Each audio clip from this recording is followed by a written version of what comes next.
A ideia cujo tempo já chegou. A verdade recebida e incorporada na consciência eventualmente se torna conhecida em todo o mundo, sem nenhum esforço humano. Por permanecer a verdade dentro de alguém, ela encontra uma maneira de se estabelecer. E isso nem sempre acontece tão rapidamente quanto você gostaria que acontecesse. Mas você deve aprender que, no reino da verdade, 1000 anos são aos teus olhos como o dia de ontem que passou, e um dia é como 1000 anos. Haverá períodos de milhares de anos em que pouco progresso parece ser feito. Então, de repente, mais progresso é feito em um dia do que nos 1000 anos anteriores. Uma ideia na consciência deve se manifestar. O processo de expressão da consciência em formas mutáveis e melhores é dolorosamente lento, e na religião, o mundo tem estado mais atrasado do que em quase qualquer outra área da experiência humana. Até depois de meados do século XIX, a religião do mundo ocidental era um estado total de escuridão e ignorância, quase sem o menor vestígio de luz. Mas, em meados do século XIX, algumas escrituras orientais foram traduzidas para o inglês e o alemão, e mais tarde para o francês. Embora tenha sido na Inglaterra e na Alemanha que se enraizaram, e a primeira luz espiritual começou a despontar. Então, nos Estados Unidos, houve o período dos transcendentalistas, na Nova Inglaterra, e a fundação da ciência cristã e da unidade. Tudo isso era a luz lançando sua sombra em visibilidade e profetizando coisas que viriam. Nada é tão poderoso quanto uma ideia cujo tempo chegou, e a ideia de liberdade, justiça e igualdade é uma ideia cuja hora chegou nesta era. O colonialismo, a escravidão de um povo sobre o outro, tem que acabar. Nada hoje pode impedir a quebra do preconceito racial, religioso e nacionalista. Infelizmente, o mundo, não sabendo como fazer isso por meios espirituais, recorreu apenas aos meios humanos de força. Sair e lutar pelo que quer é tudo o que o mundo conhece. Qualquer ideia ou princípio, real e verdadeiro, revelado na consciência, manifestar-se-á na experiência humana. Se mais pessoas estivessem suficientemente cientes da operação desse princípio, quando a ideia de liberdade entrou na consciência humana e se tornou tangível como forma na Grécia Antiga, acredito que a liberdade mundial teria sido alcançada há muito tempo. Em vez disso, hoje existem grandes segmentos da população do mundo para os quais não há uma aparência de liberdade. Em seu sentido mais amplo, liberdade inclui liberdade religiosa, econômica, política e racial. Sim, até mesmo liberdade física e mental. O homem não pode criar liberdade. A liberdade é de Deus. É uma transmissão divina que chega à consciência daqueles que são receptivos a essa ideia. A liberdade deve ser recebida na consciência, porque a única maneira de Deus atuar é como consciência. A liberdade não deve ser implorada ou batalhada. A liberdade deve ser reconhecida. Liberdade em qualquer forma é um presente de Deus para o reino de Deus. A atividade de Deus operando no reino de Deus.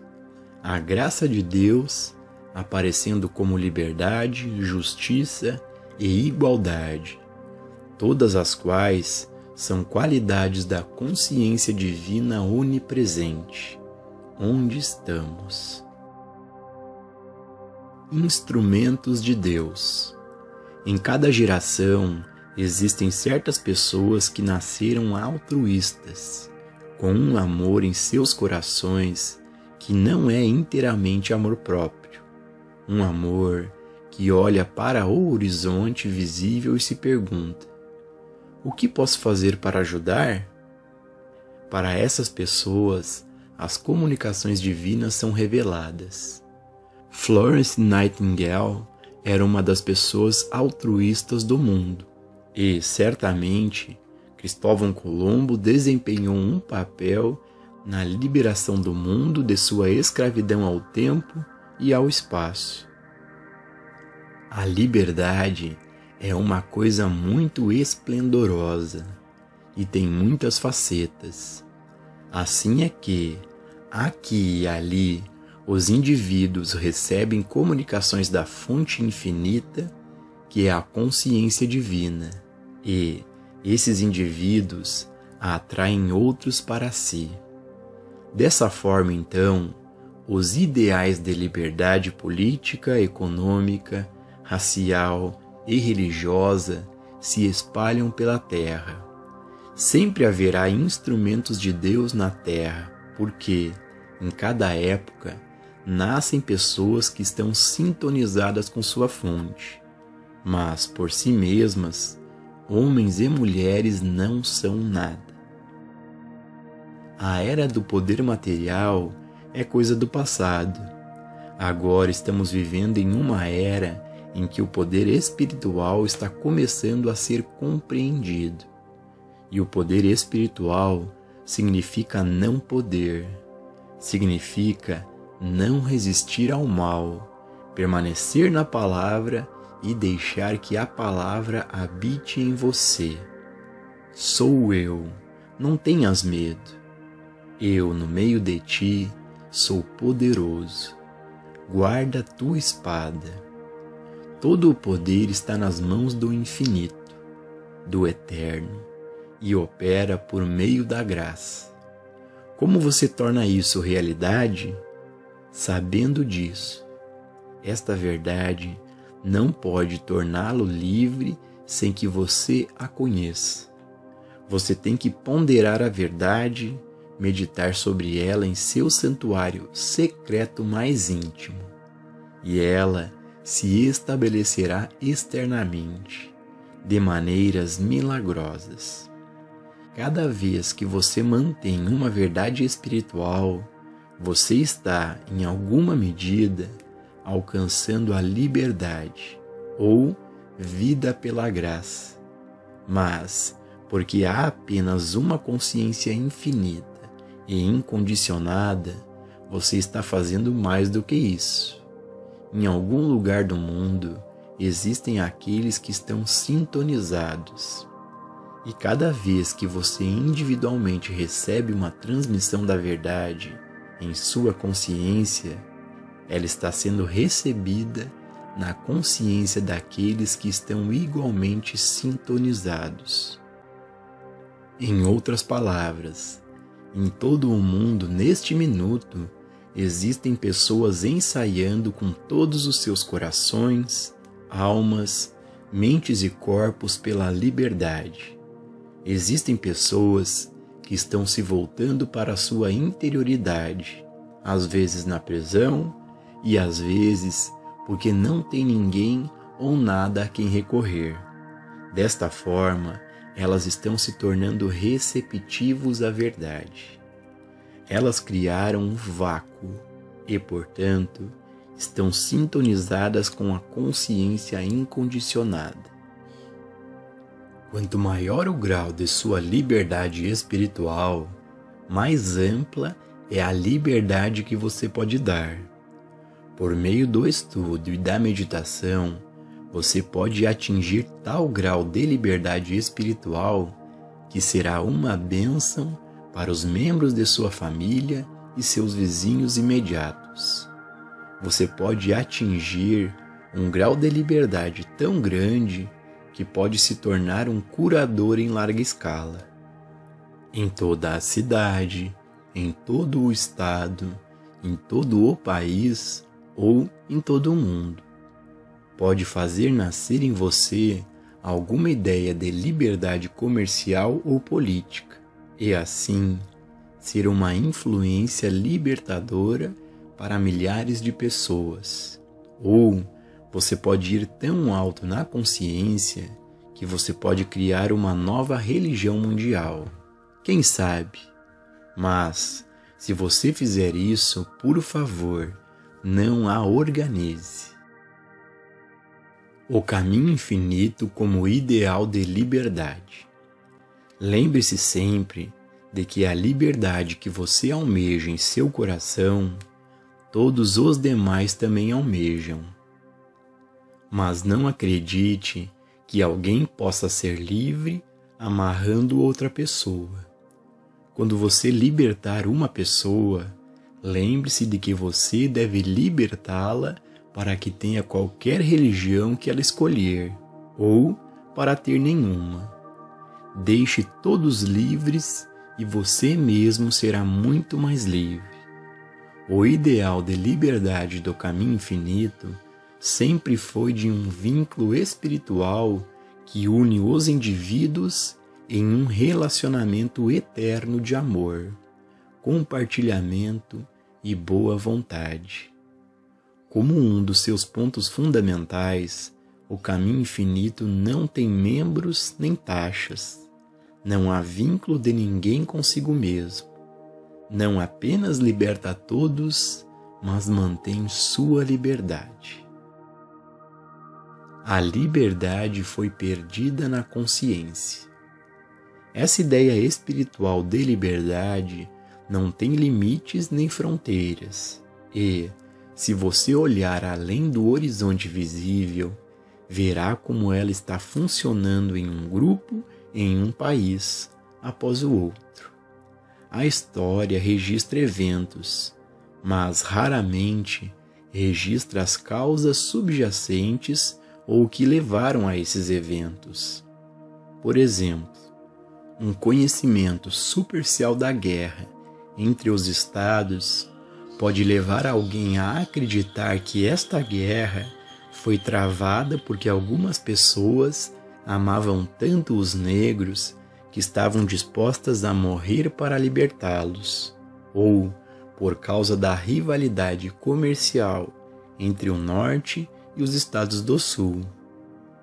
Tal confusão ignoraria o fato de que a ideia de liberdade, igualdade e justiça havia se infiltrado na consciência desde a Grécia Antiga, até o período em que a Carta Magna tomou forma na Inglaterra, e assim por diante, através da América, Revolução Francesa e Sul-Americana. Todos esses eventos foram apenas a manifestação de um estado de consciência alterado, que culminou em cada vez mais liberdade para o povo. Esta ideia de liberdade está agora se espalhando na área da religião. O bispo Pike, da Igreja Episcopal, está libertando muitos de seu povo de sua superstição e ignorância. E o falecido Papa João endossou a ideia de liberdade religiosa universal e completa para todas as pessoas. O Papa Paulo IV, ao ser eleito para o pontificado, anunciou que apoiava os objetivos do falecido Papa João, afirmando que a Igreja Católica Romana deveria continuar no curso indicado por seu predecessor. Um alto clérigo da Inglaterra, o bispo de Woolwich, escreveu que orar não é pedir nada a Deus, que orar é ouvir, e que devemos abandonar os conceitos de Deus para alcançar a experiência de Deus. Esses avanços são frutos da verdade que foi comunicada à consciência humana a partir da infinita consciência divina. Uma verdade que é dada a um indivíduo em consciência e que ele considera sagrada dentro de si e a transmite apenas àqueles que são responsivos, de forma que forme um círculo ou flua entre eles, deve finalmente ser estabelecida para todos os homens na terra. A presença divina tem dentro de si mesma o poder de se estabelecer, se for lembrada e mantida sagrada. Devemos chegar a um nível em que possamos nos dedicar a algo superior aos nossos próprios interesses. Devemos nos elevar acima de nós mesmos para um nível em que consagramos uma parte do nosso tempo à causa de estabelecer o reino de Deus na terra, apegando-nos à visão que já entrou na consciência humana, lembrando, de modo silencioso e sagrado, que toda a liberdade é uma qualidade e atividade de Deus, tanto na terra como no céu. E então, deixe este princípio divino abrir a consciência humana, primeiro em um lugar e depois em outro. Quando chegou a hora de uma ideia, ela sempre encontra uma maneira de se estabelecer na Terra. Quando um indivíduo recebe um princípio na consciência, naquele momento ele entrou na consciência humana. Os princípios da eletricidade, por exemplo, descobertos e recebidos através de um indivíduo, tornaram-se disponíveis para todas as outras pessoas no mundo. E mesmo que parecesse impossível, quando a ideia de uma carruagem sem cavalos nasceu na consciência de um leitor de medidor de gás que mal podia cuidar de sua família, recebeu todo o apoio necessário para fundar a Ford Motor Company. Assim é com qualquer ideia. Se nascer antes de seu tempo, ela morre. Se nascer na hora certa, carrega consigo tudo o que é necessário para o seu cumprimento. Viver a vida contemplativa e estabelecer a verdade na consciência. O mesmo ocorre também com uma verdade espiritual que é recebida na consciência de um indivíduo. Reconheça que a verdade que está dentro de você é maior do que tudo o que está no mundo exterior, tornando nulas e sem efeitos as armas deste mundo. Este princípio estabelecerá a liberdade individual em todos os níveis da vida humana, por meio de uma comunhão interior com o Espírito. Essas ideias estabelecidas na consciência, ponderadas, meditadas, comungadas internamente, se estabelecerão externamente. Homens aqui e ali darão voz a essas verdades e, por serem autoridades em seus campos, serão acreditados. Então, podemos dar um passo maior para estabelecer o reino de Deus na terra, vivendo a vida contemplativa.